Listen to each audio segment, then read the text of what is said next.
An Arizona state grand jury has decided to indict so-called fake electors who backed Donald Trump in 2020 and attempted to overturn the results of the general election to Trump's favor.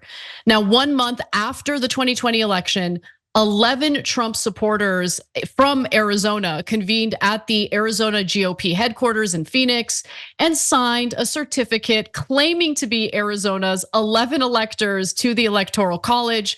Though, of course, Biden won the state by 10,457 votes, and his electors, according to NBC News, were certified by the state officials, meaning the real electors. And so the state Republican Party even documented the signing of the certificate by the fake electors, the fraudulent electors, in a social media post, which I'm sure will be used as evidence against them. And they also sent it to Congress and the National Archives. So among those who are charged in this case, it includes Kelly Ward. Kelly Ward served as the chair of the Arizona GOP during the 2020 election and in the immediate aftermath of that general election. She even tweeted on January 6th when the riots were happening that Congress is adjourned, send the elector choice back to the legislatures, which was the plan all along, right? And so luckily that plan didn't work out. The election was not overturned.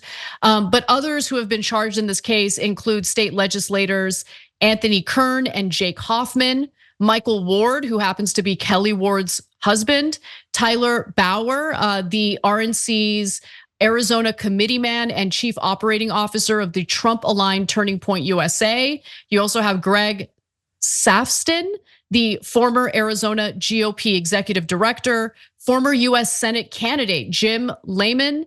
You have Robert Montgomery, the former head of a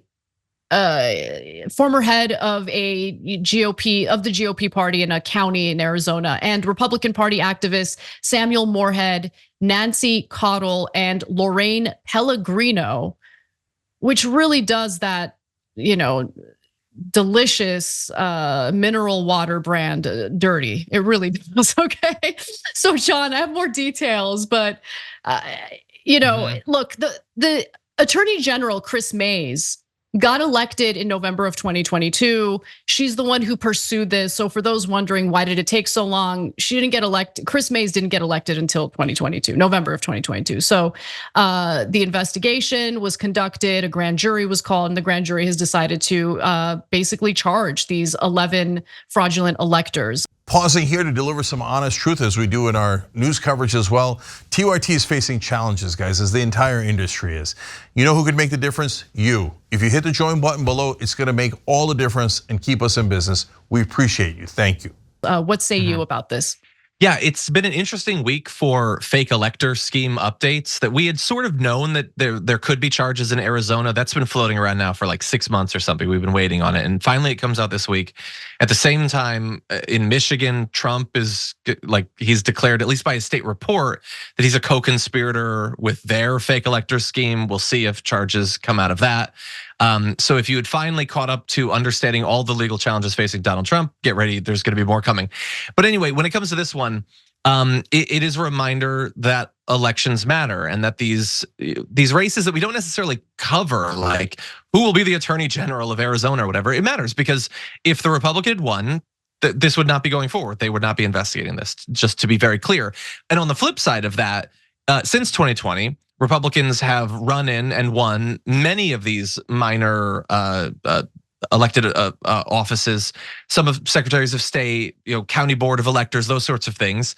And then that means that they might have the person that they need in place to do or not do what would help the next go around for potentially trying to subvert the results of an election. When it comes to this one though, I'm so glad that they're doing something. These people knew that what they were doing was fundamentally undemocratic. They were willing participants in something that Americans should never even dabble in. It was an attempt to just completely override the will of 150 million voters. And I don't know what the penalty should be for it, and we'll have to see how strong the evidence is, whether they have some people who flip and describe more of what the conversations were. But it is serious and it should be taken seriously. I totally agree. And I especially agree with your earlier point about how some of these local elections really do matter. For instance, the current Attorney General, Chris Mays, won her election in 2022, replacing the Republican in that race. That gentleman is named Mark Brnovich and was a one-time ally of Trump who later earned the president's scorn for not substantiating Trump's claims of election fraud in the state. So to the Republicans' credit, he did push back against Donald Trump, but I'm unclear about whether this individual would actually pursue criminal charges against the fraudulent electors. And so we'll see how it plays out. The Arizona charges, according to NBC News, are the latest example of Trump's efforts to overturn the 2020 election, sprouting into legal cases during the 2024 bid to retake the office.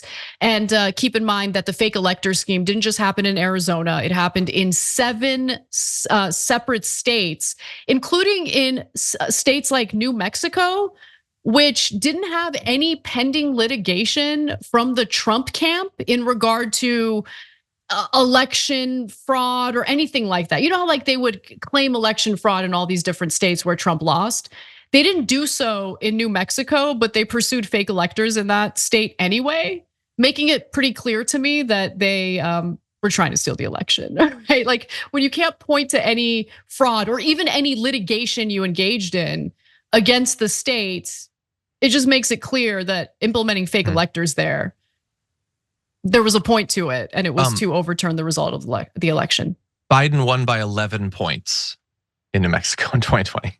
That's crazy. It was not mules that did it. Yep.